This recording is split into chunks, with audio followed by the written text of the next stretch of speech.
you know, I'm going through my things, and I have all the report cards from my children. Right. You know, I don't know. Yeah. It means a lot to her. Right, and how throwing those away somehow feels like I'm throwing away, you know, the things from my children's childhood. And I think we react more strongly to loss even than we do to gain. We do.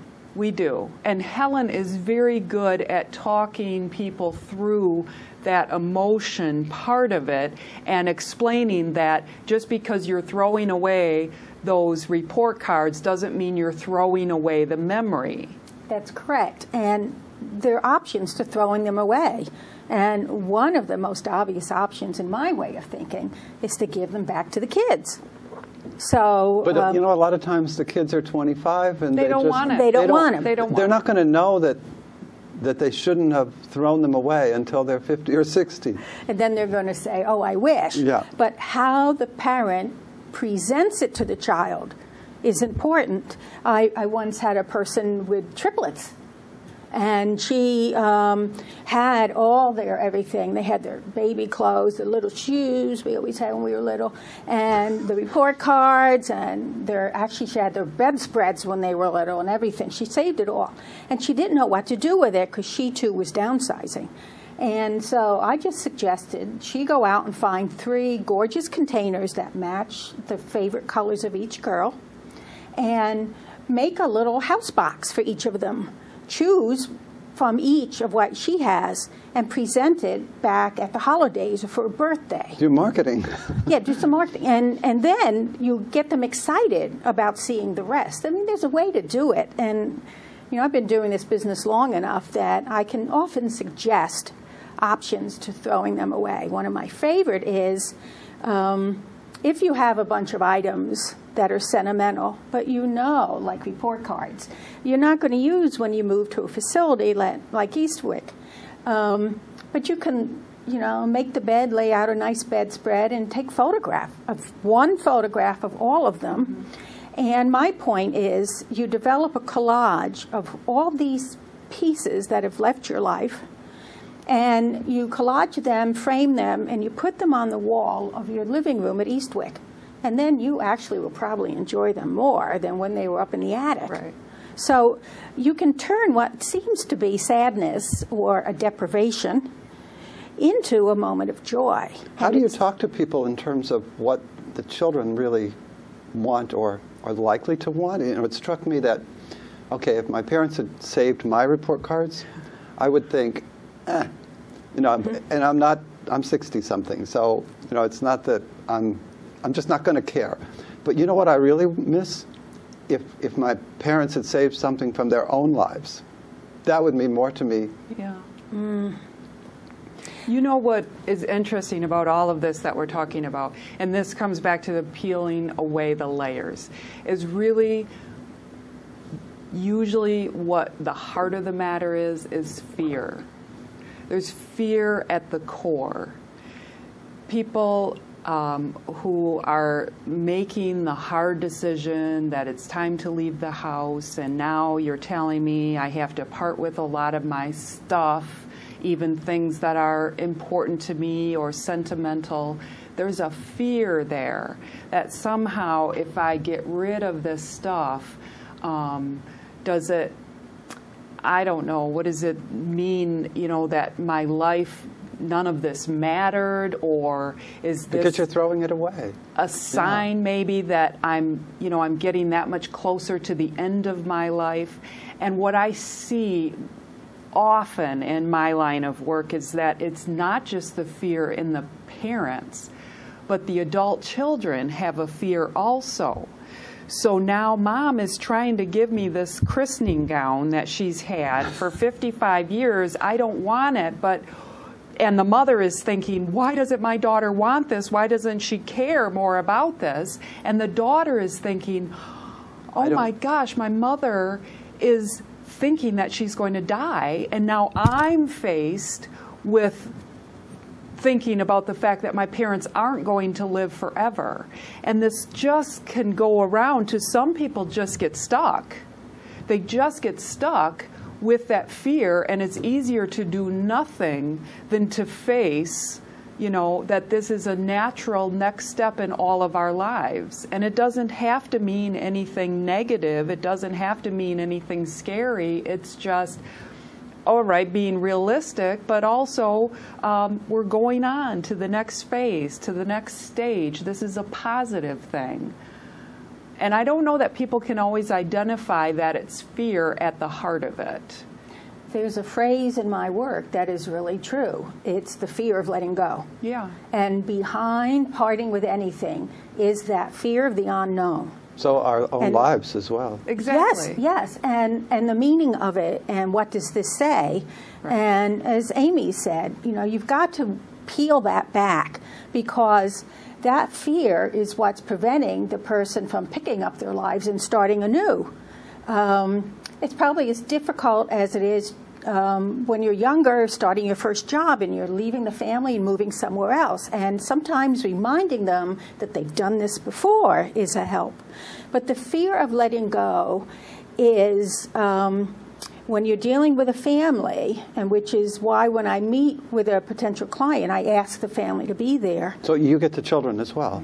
I get the children as well, and it's not uncommon that the children have come to me because the communication is difficult in the family, but an outsider can sometimes break through some of that. Yeah. That fear And of I see letting go. exactly the same thing. Yeah. And often I offer, you know, let me just come for like 2 hours and sit down and present a different approach. And in my workshop, I always say that one way of looking at this is how wealthy you are, in that you have possessions to choose among. You're re-choosing what you want in your life. I like that. And not all possessions are meant to be with you forever. They're I like not. that too, re-choosing. You re-choose what you're going to have with you and what's going to serve you. And it's really, I think, so crucial with the clientele that Amy deals with, because, you know, when we're younger, we get sidetracked with actually who we are because we have obligations. And stresses. And stresses and raising children and job stress and all of this. And we compromise. And now at this age in life, here they are with a chance to refine themselves and be authentic, as I like to say. And if you can get past that fear, peel the layer, like Amy says, they brighten right up with the possibility of new friends and new places. Yeah. But you got to get past that. That's great. And sometimes in the downsizing, I can, you know, I'm often called a clutter counselor. I can work them through the mental and emotional pieces. Downsizing, decluttering is not just physical. Attached to it is this fear and other negative feelings, as well as the thoughts that generate the stuff. Oh, maybe I'll need it someday, or, you know, it was given to me by my grandmother. How can I part with it? And all this fear about who I may be because I'm letting this go. And once you get past that, and you meet the nicest, most thankful people. People at their best. At their best. Just Well, yeah, gotta get through that. when you see on the other end, once they've gone through it, once they've moved into their new setting and you know, have gotten settled, then you're right. Sometimes you talk about your authentic self, and then that's what you see on the other side. It's just getting there is a hard process. You know, I often see that, I don't know if you've noticed, at the end of the seminar I do for Eastwick, that people will come up to me, Right. I know Amy's really busy, and thank me for giving them a different way and helping them start to let go of the fear. It's obviously a process and it will take time. And people start to smile. They're not smiling when they walk in. They're like, oh, what am I going to do? Yeah, what is she going to say? What is she going to make me do? What am I going? Yeah, what is she going to say I have to do? And I don't want to do that. It's not unusual. I'm sure that both of us see tears. Oh, yes, yes, in, we do. in our work, you know, because it is very emotional. We both talk to people about things that are really hard to talk about. You know, and on moving day, it's very stressful, and we see a lot of tears as people are moving in or even the next day. But then again, you get, you know, a couple weeks or a month out, and they're like a whole new person. That's right. That's And encouraging. it really, I think, attitude plays a huge part, and I'm sure that you see this as well. I mean, if somebody comes in with an attitude like they're digging in their heels and I don't want to do this and my wife is making me or my kids are making me, you know, that's harder. Whereas if somebody looks at it as, okay, this is the next step. Yes, it's hard. I don't want to leave my home, but I know this is the right thing to do. They set themselves up to have a better experience. I had one woman years ago, and this just stuck with me because I thought this is such a great analogy. She said, you know, I just feel like it's kind of like when we all went off to college as freshmen. We were really scared to leave our parents' home. We were excited. We didn't know what was going to happen. We're in a new environment. We don't know each other, but it's an adventure, you know, and that's really the way. I mean, if everyone could look at it that way, it would be such a positive experience. It strikes me that if you can design your future in such a way that it's possible for you based on your own history and desires, to create that in such a way that you say, I see something positive there. That would be a big bridge in order to get over to this new chapter in their life.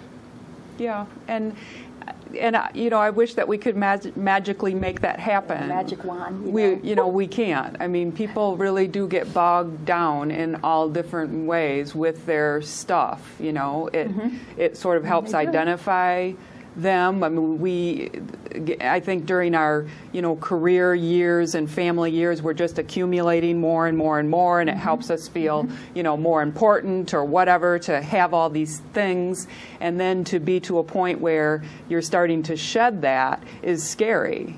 Yes. We could probably do an hour show on the next part of this, which is what do you do practically? It's been said that a lot of times you just don't know how to do what you're trying to do. So any advice of where to start in downsizing so that they get going in a positive way? I have pretty strong feelings to my own personal experience and working with people for these 20-some years, that you start with the easiest stuff, not the hardest. It's like school. You got to go to kindergarten before you can go to 12th grade. You don't start with calculus and then learn 1 and 1 is 2. You have to do the easy things. And well, that implies that there is a structure. So I guess that's where we have to let them know that there is a right and wrong way. Because I